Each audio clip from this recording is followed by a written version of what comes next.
పంటను కోయును. ఆత్మను బట్టి విత్తువాడు ఆత్మ నుండి నిత్య జీవము అనే పంటను కోయును.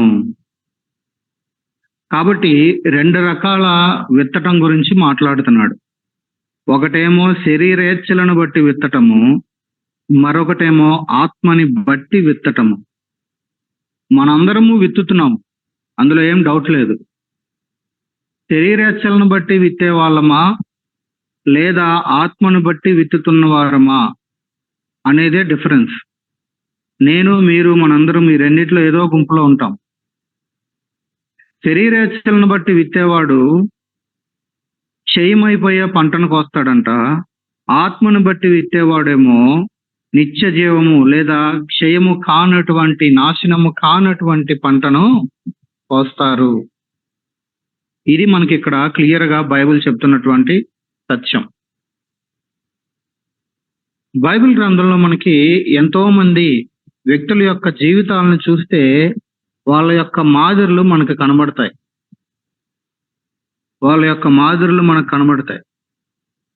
యోహాను సువార్త 5వ అధ్యాయము 19వ వచనాన్ని మనం చూస్తే అక్కడ మనకు కనబడేది యోహాను 5:19లో, తండ్రి ఏది చేయుట కుమారుడు చూచునో అదే కాని తనంతట తాను ఏదియో చేయనేరడు.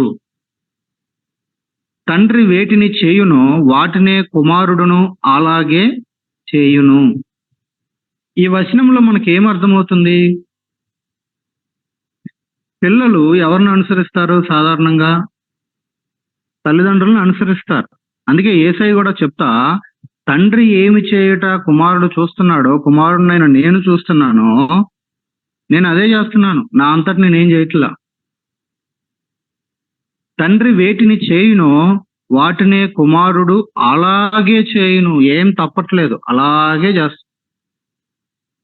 అంటే పిల్లలకి కావచ్చు, నీకు కావచ్చు, నాకు కావచ్చు, మనందరికీ కూడా రకరకాల ఏమనొచ్చు మాదిరులు లేదా రోల్ మోడల్స్.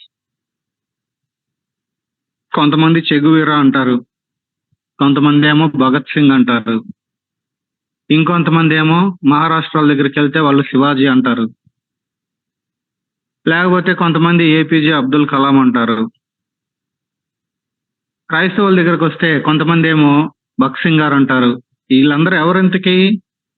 వాళ్ళ దృష్టిలో, వాళ్ళ మనస్సుల్లో, వాళ్ళ హృదయాల్లో వాళ్ళు ఇమిటేట్ చేయాలి లేదా అనుసరించాలి అని వాళ్ళు పెట్టుకున్నటువంటి మాదిరులు వీళ్ళు.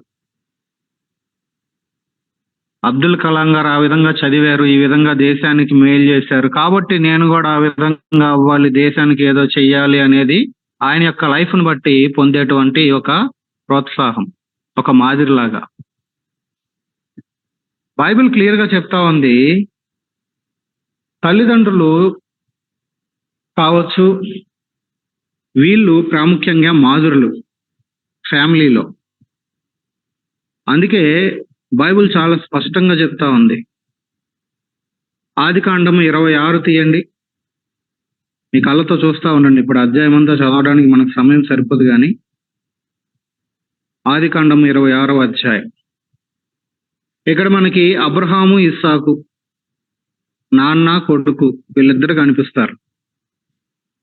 ఏదైతే ఇప్పుడు యోహానులో చదివామో, తండ్రి చేసేది చూసి కుమారుడు దానిని అలాగే చేయును అని, ఇస్సాకు కూడా అనేక విషయాల్లో, అన్ని విషయాలను నేను అనట్లేదు, నా మాట జాగ్రత్తగా వినండి, అనేక విషయాల్లో తన తండ్రిని అనుసరించాడు. మొట్టమొదటిగా నిర్ణయాలు తీసుకోవటంలో తన తండ్రిని అనుసరించాడు. మొదటి 5 వచనాల్లో చూస్తే కరువు వచ్చిందంట. కరువు రాగానే నేను ఎక్కడికి వెళ్ళిపోయాడు? దేవుడు ఆల్రెడీ క్లియర్ గా 2వ వచనంలో చెప్పాడు. మొదటి వచనంలోనే కరువు చూస్తున్నాము, 26:1లోనే. అబ్రహాము దినములలో వచ్చిన మొదటి కరువు గాక మరొక కరువు. అప్పుడు దేవుడు ఏం చేశాడు?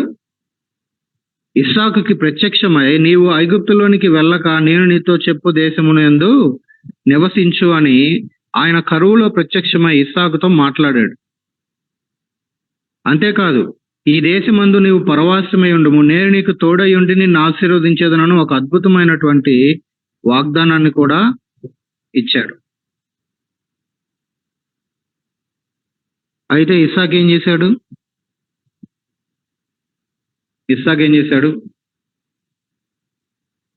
తన తండ్రి ఎలాగైతే కరువు వచ్చినప్పుడు ఎక్కడికి వెళ్ళాడంటే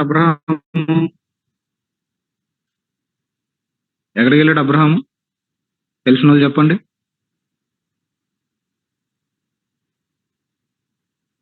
ఆదికాండము 12:10 చూస్తాం.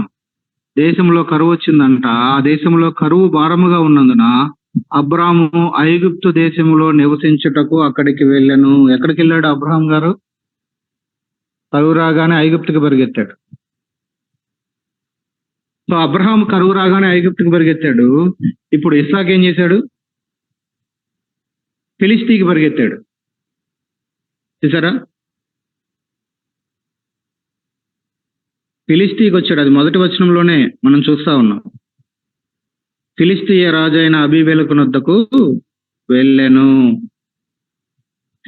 సో ఇప్పుడు కరువు రాగానే అక్కడి నుంచి పలానా ప్లేస్ కి వెళ్ళిపోవాలి అనేటువంటి ఆ యొక్క మాదిరి ఎక్కడ నేర్చుకున్నాడు ఇస్సాకు? వాళ్ళ నాన్నను చూశాడు. మీరు అనొచ్చు, అన్న 12వ అధ్యాయంలో అసలు ఇస్సాకు ఎక్కడ పుట్టాడు?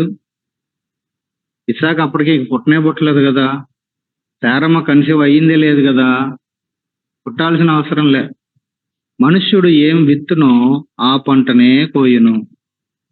ఆయన గారు విత్తుకుంటా వచ్చిందే ఇక్కడ నెక్స్ట్ అది బయటకు వస్తా ఉంది. సో ఆయనేమో అడగకుండానే దేవుణ్ణి, ఆయనేమో కరువు రాగానే ఐగుప్తులకు పరిగెత్తాడు, ఈయనేమో ఫిలిస్తీయ దేశానికి పరిగెత్తాడు. అది దేవుణ్ణి అడగకుండా ఆయన చేసిన సొంత నిర్ణయము. ఇస్సాకు కూడా తన తండ్రిని అనుసరించాడు. ఇది ఆయన చేసినటువంటి సొంత నిర్ణయం. ఎప్పుడైతే ఈయన అక్కడ 26వ అధ్యాయం 1వ వచనంలోనే వెళ్ళిపోయాడో ఎక్కడ ఈయన నిర్ణయించుకొని ఫిలిస్తీకి వెళ్ళిపోయిన తర్వాత యెహోవా ప్రత్యక్షమై మాట్లాడాడు.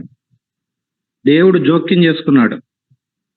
లేకపోతే ఈయన ఎక్కడికి వెళ్ళేవాడు? బహుశా అక్కడ చదువుతుంటే ఏమర్థమవుతుంది?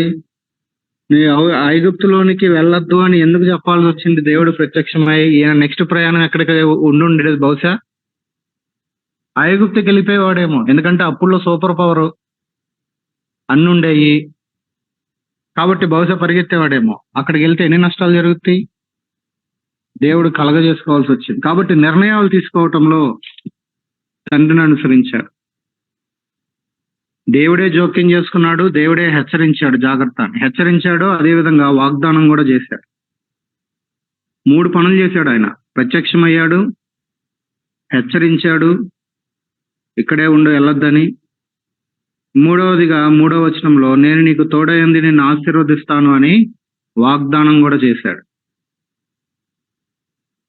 ఇది మొదటి 5 వచనాలలో మనం చూస్తాం. 26వ అధ్యాయంలోనే 6వ వచనం నుండి 15వ వచనం వరకు మనకి తెలుగు బైబిల్లో మరొక పారాగ్రాఫ్ కనిపిస్తుంది. ఆ పారాగ్రాఫ్ లో మనకి కనబడేది ఏంటి అని అంటే,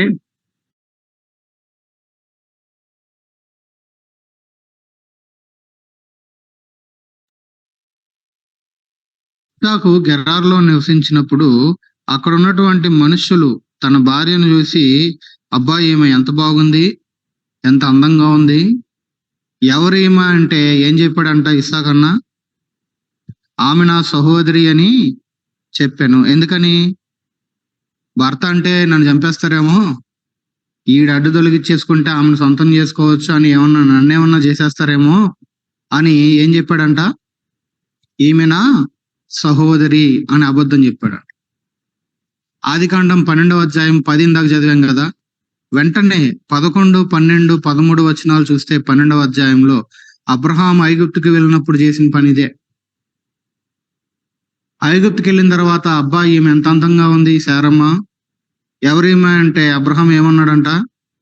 అబ్బాబా అంటున్నాడు. చివరికి ఏమన్నాడు? నా చెల్లి అన్నాడు. నా చెల్లి అన్నాడు. సరే, ఐగుప్తు రాజు తీసుకుని పోయాడు. తర్వాత మరి దేవుడు కలగజేసుకున్న విషయాల్ని మనం చూస్తాం. సో మొట్టమొదటిగా నిర్ణయాలు తీసుకోవటంలో తన తండ్రినే అనుసరించాడు. కరువు రాగానే ఆయన ఎట్లా స్పందించాడో ఈయన అట్లే స్పందించాడు. ఇప్పుడు రెండవది, అబద్ధం చెప్పటంలో తండ్రిని అనుసరిస్తా ఉన్నాడు. ఆయన సేమ్ అబద్ధం, ఈయన సేమ్ అబద్ధం. వాస్తవంగా అబ్రహాం అబద్ధం చెప్పినప్పుడు ఇస్సాకు పుట్టలేదు, ఇంకా అసలు గర్భంలో పడిందే లేదు. ఇంకా దేవుడు ప్రత్యక్షమై ఇవ్వబోతున్నానని చెప్పిందే లేదు. ఇంకా ముందు కదిలి రమ్మన్నాడు, కదిలొచ్చాడు అంతే. అబద్ధం చెప్పడంలో తన తండ్రిని అనుసరించాడు. అది రెండవది. మూడవది చూస్తే 26వ అధ్యాయంలోనే 12 నుంచి 18 వచనాలు కనుక చూస్తే, 3వ అధ్యాయం 12 నుంచి. సో ఇక్కడ అక్కడ దేవుడు కలుగజేసుకున్నాడు అబ్రహాం టైంలో, శారమ్మ విషయంలో. ఇక్కడ కూడా దేవుడే కలుగజేసుకున్నాడు. అబీమెలెకుతో దేవుడు మాట్లాడటం, జాగ్రత్త అనగానే అబీమెలెకు సైలెంట్ అయిపోయాడు.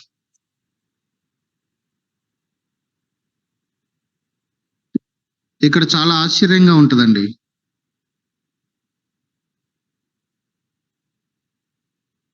సరే, 12 నుంచి 18 వచనాలు చూస్తే ఇస్సాకు ఏం చేశాడంట? 12వ వచనం చూడండి.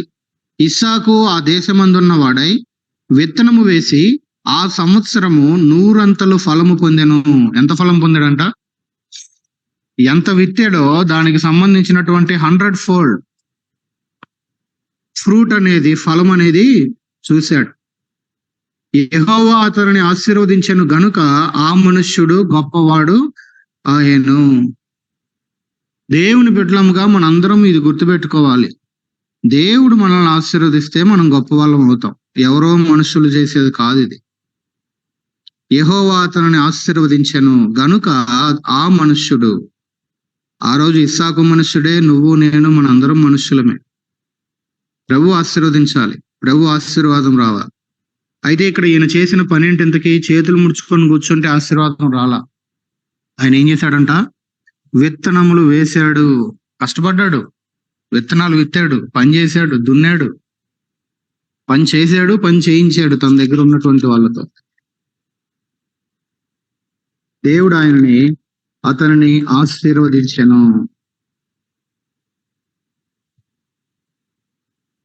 అంతేకాదు, విత్తనాలు విత్తడం మాత్రమే కాదు, ఎంత ఆశీర్వదించాడంటే ఫిలిస్తీయులు ఆయనకున్నటువంటి ఆస్తిని చూసి అసూయపడిరి అని 14వ వచనంలో చదువుతున్నాం.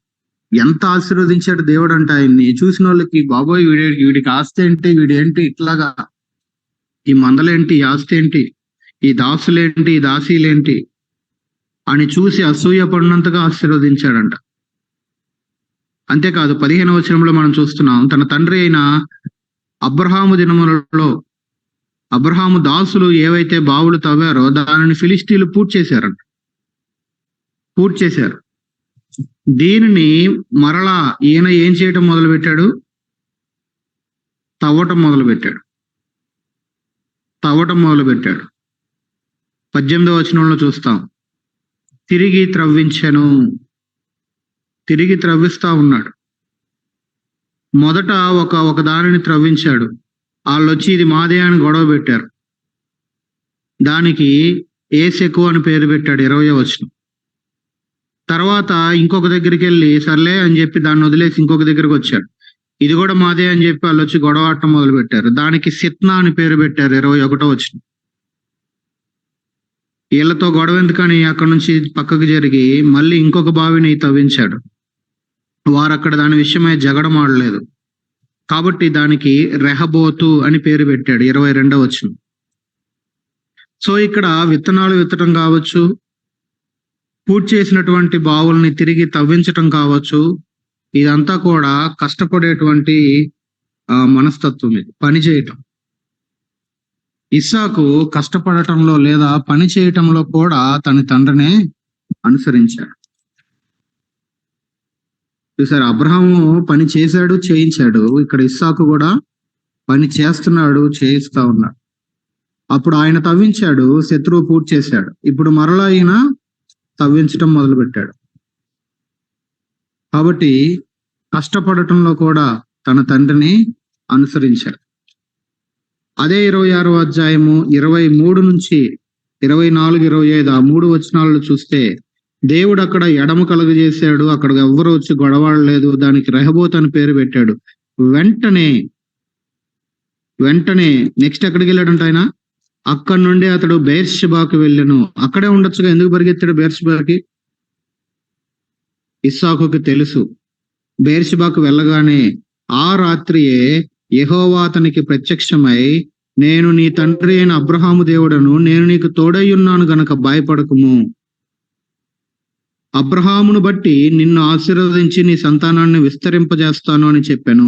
అక్కడ అతడు ఒక బలిపీఠం కట్టించి యెహోవా నామమున ప్రార్థన చేసి అక్కడ గుడారము వేసెను. అప్పుడు ఇస్సాకు దాసులు అక్కడ బావి త్రవ్విరి. ఇది కొత్తది. అంతకు ముందువేమో అన్ని పూర్తి చేసిన వాటిని మరలా తిరిగి త్రవ్వారు. ఇదేమో కొత్తది. సో ఇక్కడ మనకు కనబడేటువంటి మరొక మాదిరి ఏంటి అంటే, అబ్రహాము ప్రార్థించిన వ్యక్తిగా మనకు కనబడతాడు. తన యొక్క ప్రేయర్ లైఫ్. బలిపీఠమును కట్టిన వ్యక్తిగా మనకు కనబడతాడు. ఇక్కడ ఇస్సాకు కూడా సేమ్. దేవుడు ఆయనకు ప్రత్యక్షము కాగా ఆయనకు ప్రత్యక్షమైన స్థలం ఉంది. అక్కడే యెహోవా నామమున బలిపీఠం కట్టించాడు, ప్రార్థన చేశాడు. అబ్రహాం చేసిన పనిది. 12వ అధ్యాయము 7-8 వచనాల్లో మనం చూడొచ్చు ఇది.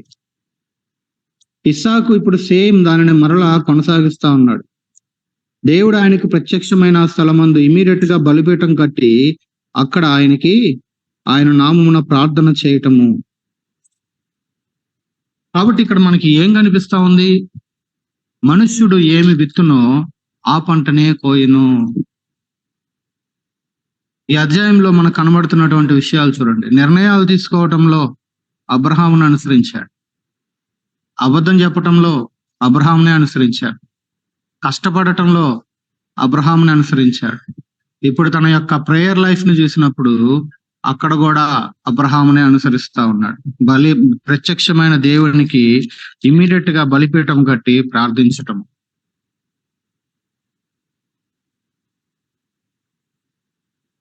చూసారా అండి? ఇప్పుడు ఇస్సాకు కొడుకు ఎవరు? అబ్రహాం గారి మాదిరిని ఇస్సాకు అనుసరించాడు, బానే ఉంది. ఇప్పుడు ఇస్సాకు కొడుకు ఎవరు ఉన్నారా? చెప్పండి త్వరగా. ఇస్సాకు కొడుకు ఎవరు?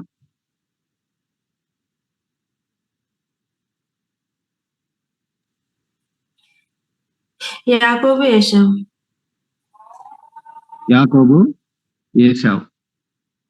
సరే, దేవుని యొక్క ఏర్పాటు యాకోబు కాబట్టి మనం ఆయన గురించి మాట్లాడదాం. ఆయన ఎంపిక.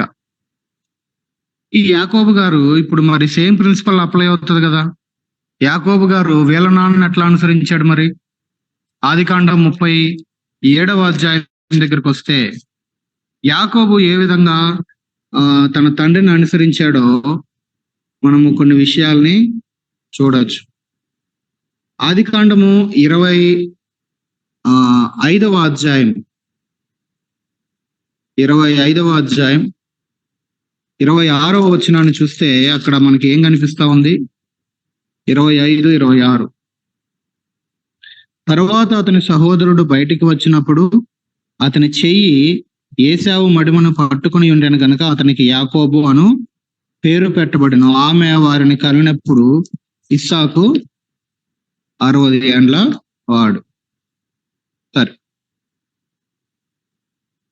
కాబట్టి దేవుడు వాళ్ళకి ఏమంటారు, గర్భాన్ని తెరిచారు, వారికి పిల్లలను ఇచ్చారు.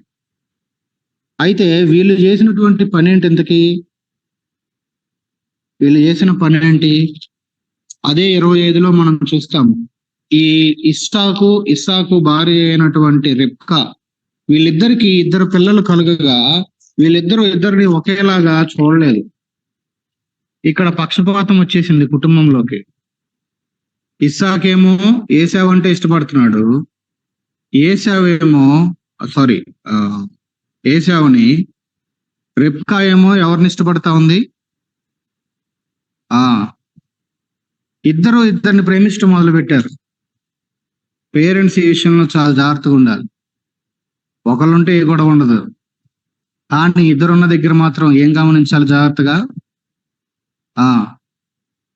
కొన్నిసార్లు ఇట్లాంటి ప్రశ్నలు వస్తాయి. నీకు మమ్మీ అంటే ఇష్టమా, డాడీ అంటే ఇష్టమా? ఆ ప్రశ్నే తప్పు. అడిగే వాళ్ళకి బుర్ర లేదు, దానికి జవాబు చెప్పే వాళ్ళకి అట్లాంటిది మనం చేయకూడదు. ఆ డిఫరెన్స్ అనేది తీసుకొని రాకూడదు. ఎందుకనంటే వాళ్ళిద్దరూ కూడా వారి పిల్లలే. వీళ్ళు ఏం చేస్తా వచ్చారు ఇంతకీ? ఎన్నో వచనంలో ఉంది చూడండి, 25లోనే 28వ వచనం.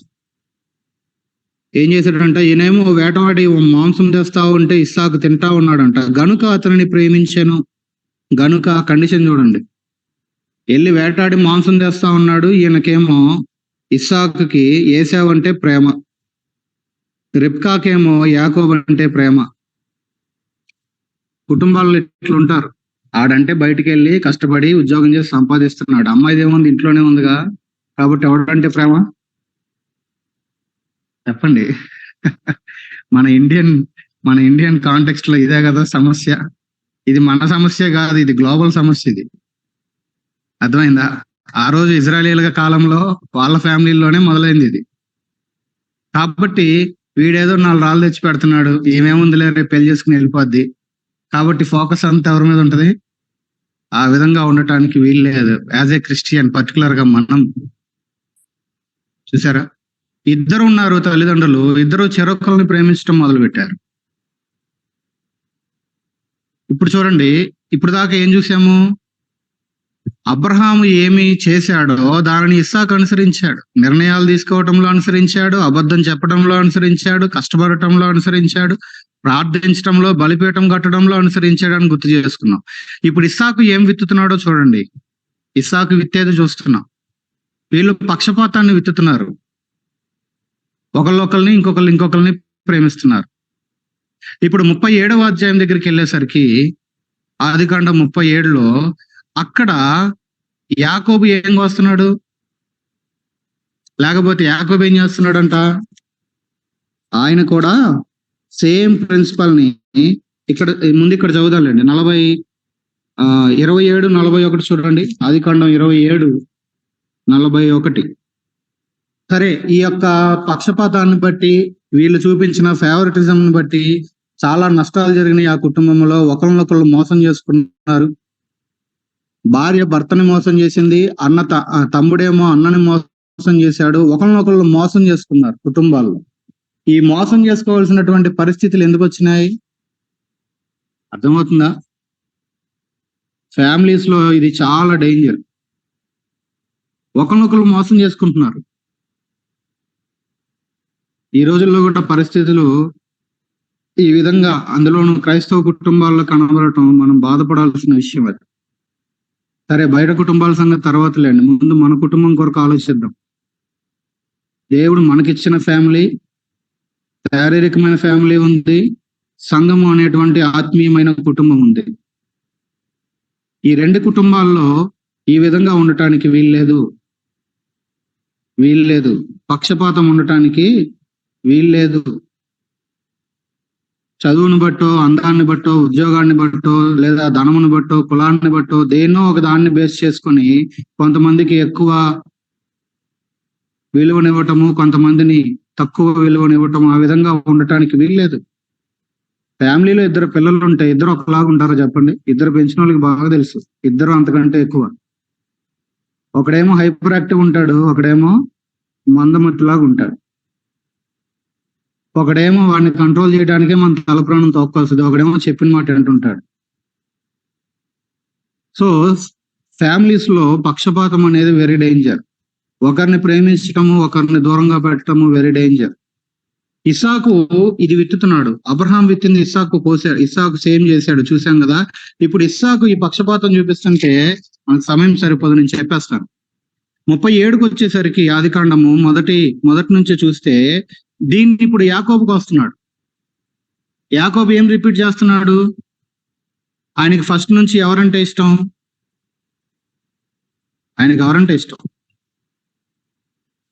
యాకోబుకి 2 భార్యలు కదా. అసలు ఎవరిని అనుకుని ముందు ఆయన రూమ్ లోకి వెళ్ళాడు, పెళ్లి చేసుకున్నాడు?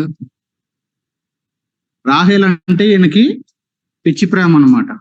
ఆమె కోసం 7 ఏళ్ళు కొలువు చేశాడు. ఈయన మోసగాడు అయితే వాళ్ళ మామేమో మోసగాళ్ళకి మోసగాడు. మోసం చేసి రాహేల్ని కాకుండా ఇంకో కూతుర్ని ఇది చేయడం మనకు తెలుసు. కాబట్టి ఇంకొక 7 ఏళ్ళు 14 ఇయర్స్. బైబిల్ మనకి రాయబడిన మాట ఏంటో తెలుసా? ఆమెను ప్రేమించారంట. 14 ఇయర్స్ ఆయనకి అట్లా గడిచిపోయినాయి అంట, అంతే. తక్కువగా అనిపించినాయి అంట. 14 ఏళ్ళు. సరే, మొత్తానికి ఆమెను వివాహం ఆడాడు. దేవుడు ఏం చేశాడు? ఆమె గర్భం క్లోజ్, పిల్లలు కలగట్లా. ఈమెకేమో ఒకళ్ళ తర్వాత ఒకళ్ళు వస్తూనే ఉన్నారు. సో అప్పుడు ఒక టైం వచ్చింది, ఆమెకి పిల్లలు కలగగా ఈయన ఏం చేశాడంట? లాస్ట్ లో పుట్టినటువంటి ఆ కొడుకు పేరు ఎవరు? యోసేపు. యాకోబు తర్వాత నెక్స్ట్ మనకి సీన్ లో కనబడే ప్రాముఖ్యమైన వ్యక్తి ఆదికాండంలో. యోసేపు మరణంతో ఆదికాండం అయిపోద్ది. యోసేపుని ఏం చేశాడంట? ఈయన చాలా ప్రేమించాడంట మిగతా కొడుకుల కంటే. ఆయనకి రంగురంగుల రెయిన్బో కలర్స్ లో ఉన్నటువంటి డ్రెస్ తీసుకొచ్చేస్తున్నాడంట. మా ఇంట్లో కూడా ఈ గొడవలు అవుతా ఉంటాయి, మా పిల్లలిద్దరు. వాళ్ళకి చెప్తాం, ఈసారి నీకు తెచ్చాం కాబట్టి నెక్స్ట్ చెల్లికి తెస్తామని ముందే ఎక్స్ప్లెయిన్ చేసుకోవాలి. లేకపోతే ఇక గొడవ అనమాట.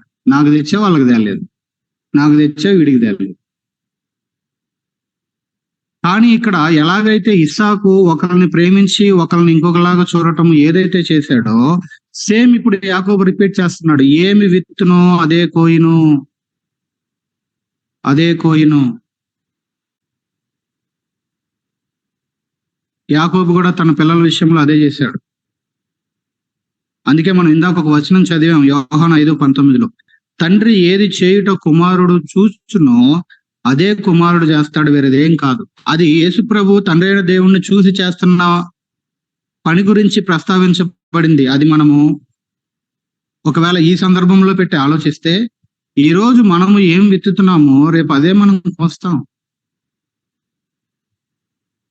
ఎందుకంటే పిల్లలు చూసి నేర్చుకుంటారు. కాబట్టి కుటుంబాల్లో ఈ విషయాలను మనము గుర్తుపెట్టుకోవాలి. పక్షపాతం ఉండటానికి వీల్లేదు. ఏదో కొన్నిటిని బేస్ చేసుకొని విలువనివ్వటానికి వీల్లేదు. సమానముగా వాళ్ళకి అర్థం అవ్వాలి. జనరల్ గా పిల్లలు ఏం చేస్తుంటారు అనంటే, వాళ్ళకి ఏదైనా జరిగితేనండి వాళ్ళకి బాగా తెలుసు, ఇదైతేనేమో డాడీకి చెప్పాలి. ఎందుకంటే బయటికి పోయేది, బయట నుంచి తెచ్చేది ఈయనే కదా. ఇదైతే డాడీకి చెప్తే పని జరుగుతుంది, ఇదైతేనేమో మమ్మీ దగ్గరికి వెళ్ళి చెప్పాలి. ఇది మమ్మీ ద్వారా డాడీ దగ్గరికి వెళ్తే పని జరుగుతుంది. చూడడానికి చిన్నపిల్లలాగే ఉంటారు, కానీ వాళ్ళకి ఎన్ని స్కీమ్లు వేస్తుంటారో తెలుసా? అయితే వాళ్ళకి అర్థం కావాల్సింది ఏంటంటే, మా అమ్మ అయినా మా నాన్న అయినా వీళ్ళిద్దరూ కలిసి ఒక మాట మీద ఉంటారు అనేది వాళ్ళకి అర్థం అవ్వాలి. లేకపోతే మనం వాటిని కనుక ఎంటర్టైన్ చేస్తుంటే, నాన్నకు చెప్పేది ఇటు నాన్నకు చెప్తుంటారు, అటు అమ్మకి చెప్పేది అమ్మకి చెప్తుంటారు. వాళ్ళకి ఏం అర్థం అవ్వాలంటే, వీళ్ళిద్దరికి చెప్తే వీళ్ళు ఒక మాట మీదే ఉంటారు అనే విషయము వాళ్ళకి అర్థం అవ్వాలి. సరే, చివరిగా నేను ఇంకొక ఫ్యామిలీని కూడా గుర్తు చేస్తాను, ఎందుకంటే ఇవి వెరీ వెరీ ఇంపార్టెంట్. సో మనుష్యుడు ఏమి విత్తునో అదే కోయిను. అబ్రహాము చేసింది ఇస్సాకు, ఇస్సాకు చేసింది యాకోబు. చక్కగా వీళ్ళు అనుసరిస్తా వచ్చారు.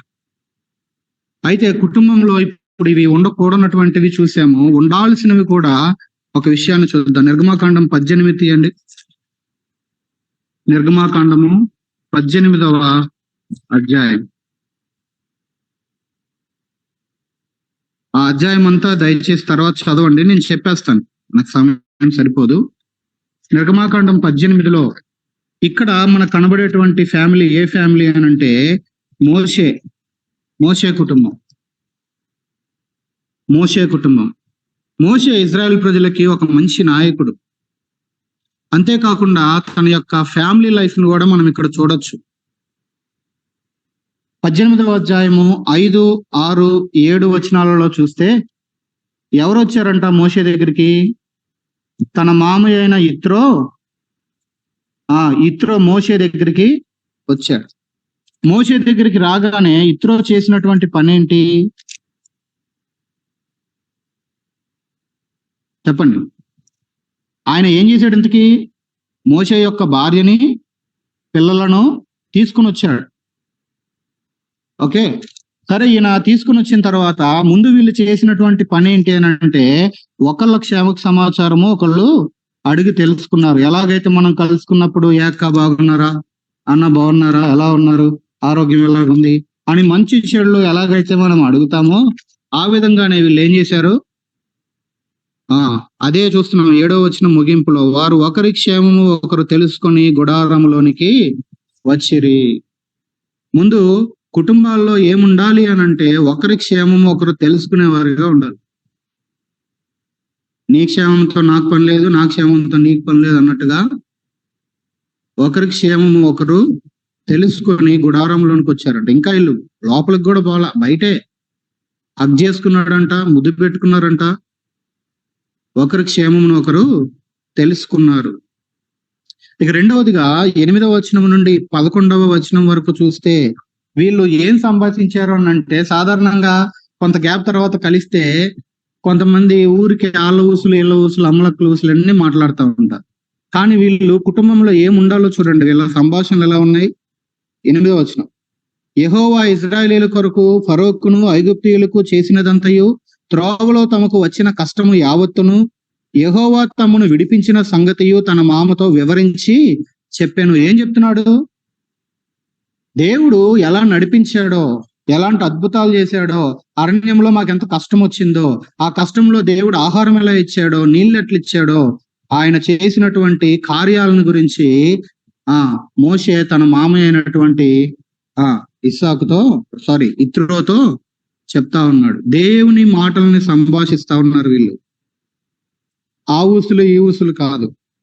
అంతేకాదు 9వ వచనంలో చూస్తాము, చేసిన మేలంతటిని బట్టి ఇత్రో సంతోషించెను.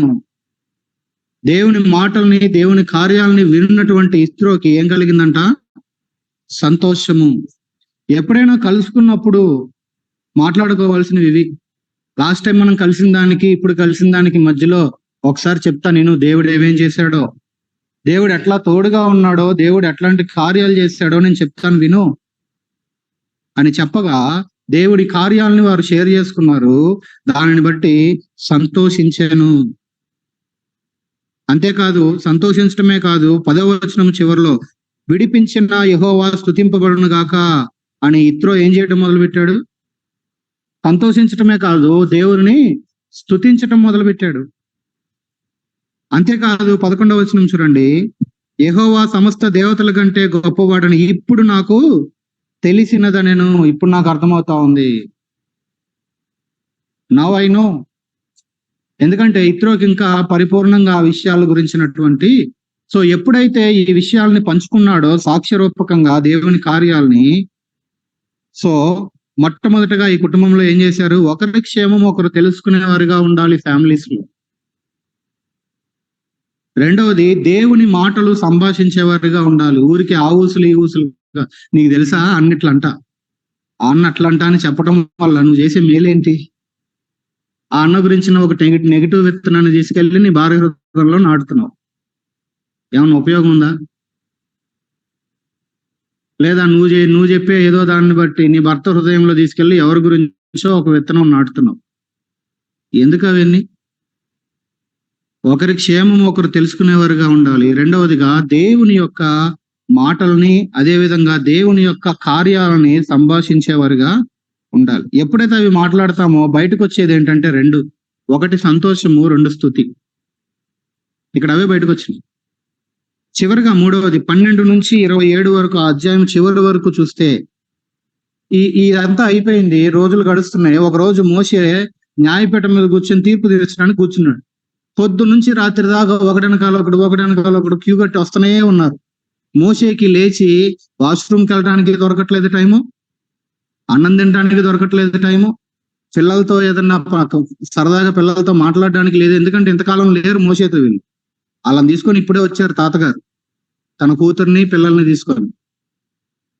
వాళ్ళతో టైం గడపట్లేదు ఈయన. చూశాడు ఇత్రో. తర్వాత ఏం చేశాడు? 17వ వచనం, నీవు చేయుచున్న పని మంచిది కాదు. ఏంటంట? అయ్యా మోషే, నువ్వు చేసే పని మంచిది కాదు. ఇటువైపు నువ్వు నీతో ఈ ప్రజలు కూడా నిశ్చయముగా నలిగిపోదురు. నువ్వు నలిగిపోతున్నావు, కదలడానికి లేదు. నెక్స్ట్ నాది అని ఈ క్యూలో నుంచున్నటువంటి ప్రజలు కూడా నలిగిపోతున్నారు పొద్దున్న నుంచి రాత్రి దాకా. ఇది మంచిది కాదు. అందరూ కూడా ఇబ్బందికి గురవుతా ఉన్నారు. ఇది మంచిది కాదు. అంతేకాదు, ఈ పని నీకు మిక్కిలి భారము, నీ ఒక్కడి వల్ల కాదు, ఇది నీ ఒక్కడవే చేయజాలవు. కాబట్టి నా మాట విను. నేను నీకు ఒక ఆలోచన చెప్తాను. దేవుడు నీకు తోడుగా ఉండి ప్రజల పక్షమున నువ్వు దేవుని సముఖమందు ఉండి వారి వాద్యములను దేవుని యొద్దకు తేవలను. కాబట్టి ఇక్కడ ఇత్రో చెప్పినటువంటి ఒక ఆలోచన ఏంటి? ప్రజలందరిలో 21వ వచనం, సామర్థ్యము, దైవభక్తి, సత్యము విషయంలో ఆసక్తి.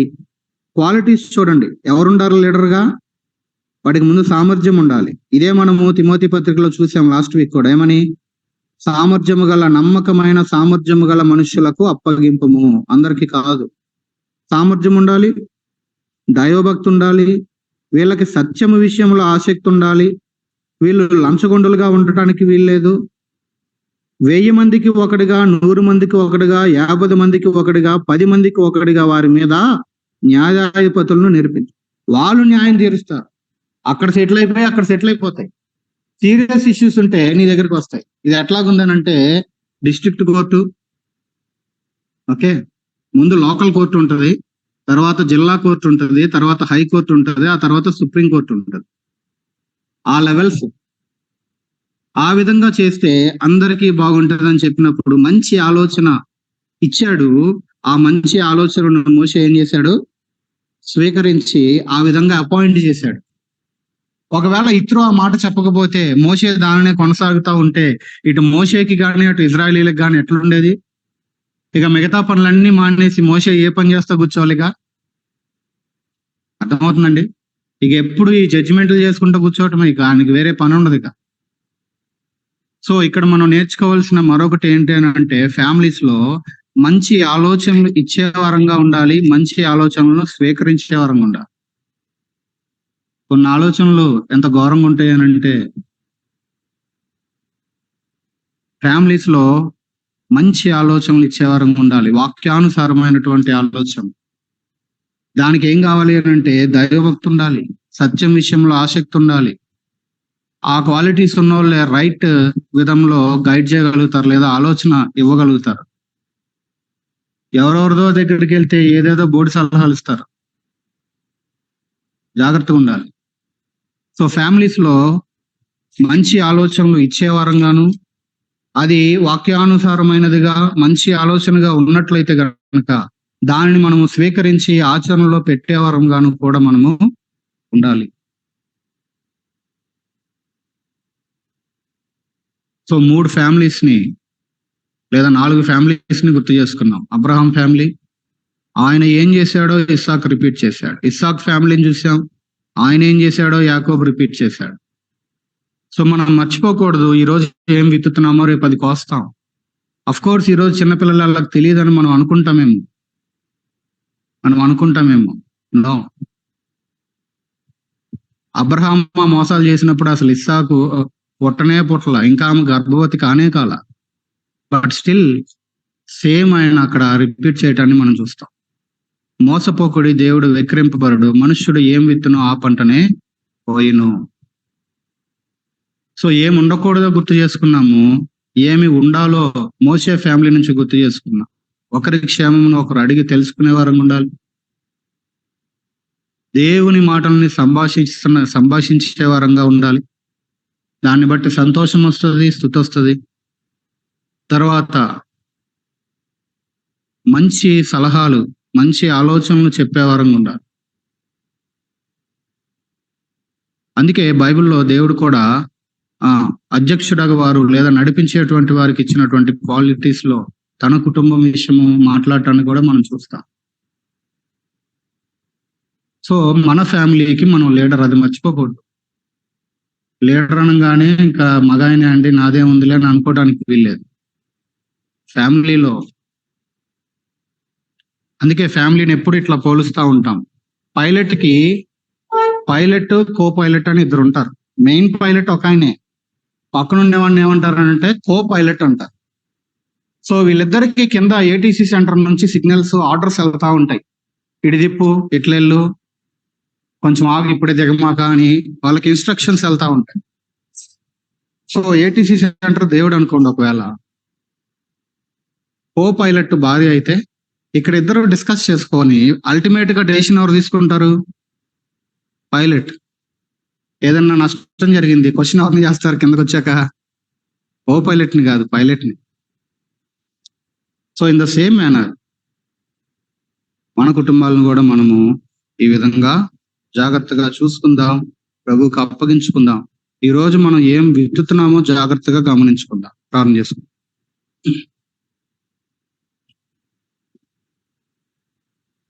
ప్రార్థన చేసుకుందాం. రండి మరి ఒక్కొక్కరు ప్రార్థన చేద్దాం ఈ సమయంలో.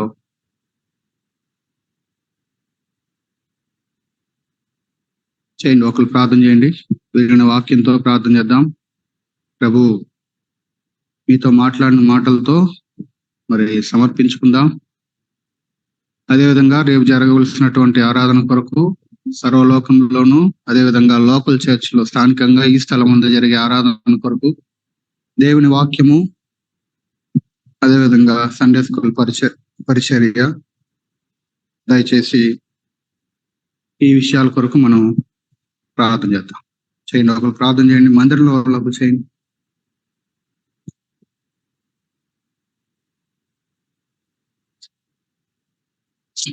మీ ఘనమైన నామానికి వందనాలు చెల్లిస్తున్నాను ప్రభా. ఇదిగో నా తండ్రి నాయన, మీరు నమ్మదగిన దేవుడుగా ఉన్నారు ప్రభా. అందుని బట్టి మేము స్థుతిస్తూ ఉంటున్నాము. మా తండ్రి నాయన, మీరు అనేక విషయాలు ప్రభా నాయన మీరు మాతో మాట్లాడుతూ వచ్చారు. అందుని బట్టి మేము స్థుతిస్తూ ఉంటున్నాం. అవును ప్రభా నాయన, మేము ఎలాగా ఉండాలో ప్రభా నాయన, ఎలాగా ఉండకూడదో ప్రభా నాయన, మరి నా తండ్రి అబ్రహాం కుటుంబం నుంచి మోషే కుటుంబం వరకు ప్రభా నాయన మీరు చూపిస్తూ వచ్చారు. అందుని బట్టి మేము స్థుతిస్తూ ఉంటున్నాం.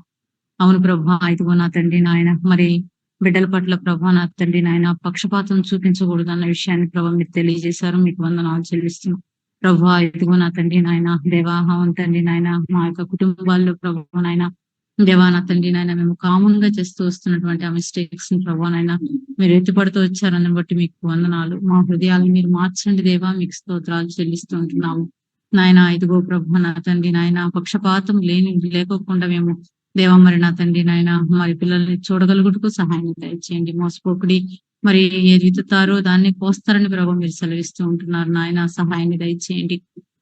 మరి అంత మాత్రమే కాదు ప్రభా, ఇదిగో నా తండ్రి నాయన, మరి ప్రత్యేకంగా మరి మోషే కుటుంబాన్ని బట్టి ప్రభు నాయన మీరు అనేక విషయాలు కూడా తండ్రి నాయన మాకు తెలియజేస్తూ వచ్చారు. మరి కుటుంబంలో ప్రభు నాయన ఏ విధంగా ఉండాలో నాయన, మరి ఒకరి క్షేమం ఒకరు తెలుసుకునే విధంగా ఉండాలని మరి దేవా నా తండ్రి నాయన అయా మరి దేవా తండ్రి దేవా దేవుని గురించినటువంటి విషయాలు ప్రభానైనా మరి మాట్లాడుకోవాలని ప్రభానైనా మీరు తెలియజేస్తూ వచ్చారు. మరి తద్వారా కలిగేటువంటి ఆ సంతోషమును స్థుతిని ప్రభానైనా మేము కలిగి ఉండాలని కూడా ప్రభా మీరు హెచ్చరిస్తూ వచ్చారు. మీకు వందనాలు చెల్లిస్తూ ఉంటున్నాం నాయన, మీకే స్తోత్రాలు. ఘనమైన దేవుడానికి వందనాలు చెల్లిస్తూ ఉంటున్నాం. మరి మా ప్రభానైనా మరి మంచి ఆలోచనలు దేవా కలిగి మరి నా తండ్రి మంచి ఆలోచనలు ఇచ్చేవారుగా కూడా ఉండాలని ప్రభా మీరు తెలియజేశారు. దేవారీతిగా మా జీవితాలను కట్టండి నాయన ప్రభా, మీ ప్రేమను బట్టి మమ్మల్ని జ్ఞాపకం చేసుకోండి తండ్రి. మీకు స్తోత్రాలు చెల్లిస్తూ ఉంటున్నాము నాయన, నీకే వందనాలు చెల్లిస్తున్నాను. గొప్ప దేవుడా దేవా తండ్రి నాయన, ఈ విషయాలన్నింటిని బట్టి ప్రభానైనా మరి మీ పాత సన్నిధిలో ప్రభానైనా మరి దేవా మరి మా కుటుంబాన్ని ప్రభానైనా ఎత్తిపడుతున్నాను. మా కుటుంబంలో ప్రభానైనా మరి మేము ఈ రీతిగా ప్రభావం ఉండడానికి ప్రభావం మాకు సహాయం దయచేయండి. మేము మట్టుకే కాదు ప్రభానైనా, మా సంఘంలో కుటుంబాలన్నీ కూడా ప్రభానా తండ్రి నాయన మరి నాయన దేవా విన్నటువంటి వాక్యాన్ని హృదయంలో భద్రపరుచుకుని ఆ రీతిగా నడుచుకోవడానికి కూడా మీరు మాకు సహాయాన్ని దయచేయండి. మరి రేపటి దినాన్ని జరగబోయేటువంటి ప్రభు నాయన ఆరాధన ప్రభావ మీరు జ్ఞాపకం చేసుకోండి తండ్రి నాయన, మీకు వందనాలు దేవా. నీ దాసుని సిలువ చాటు మరుగు చేయండి ప్రభా నాయన తండ్రి నాయన, మీరు మాత్రమే ప్రభు నాయన దేవా తండ్రి నాయన మాట్లాడవలసిందిగా తండ్రి నాయన ప్రార్థిస్తూ ఉంటున్నా. అవును ప్రభు నాయన, నీ ఆత్మను ప్రభా నీ దాసుని మీద కుమ్మరించండి ప్రభా నాయన దేవా. మాట్లాడుతున్న ప్రతి మాట ఏ వ్యక్తికి ఏ మాట అవసరమైందో ప్రభానైనా మీరు మాట్లాడి ప్రతి బిడ్డను బలపరిచి దేవా ఆదరించి ప్రభా నీ కొరకు ప్రభానైనా జీవించే విధంగా ప్రభానైనా చేయమని ప్రార్థిస్తూ ఉంటున్నా దేవా. నా తండ్రి నాయన మరి ఇక్కడ మట్టుకే కాదు కానీ ప్రభానైనా మరి సార్వత్రిక సంఘం అంతట్లో కూడా మీరు జ్ఞాపకం చేసుకోండి.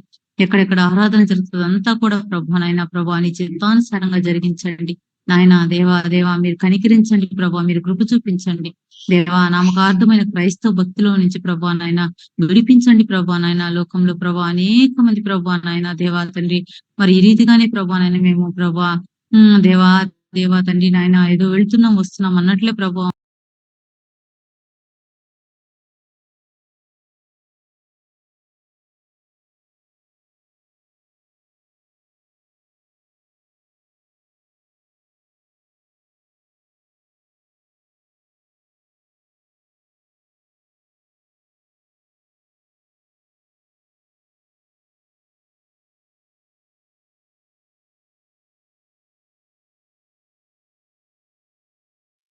అన్న మ్యూట్ లో ఉందండి స్పీకర్.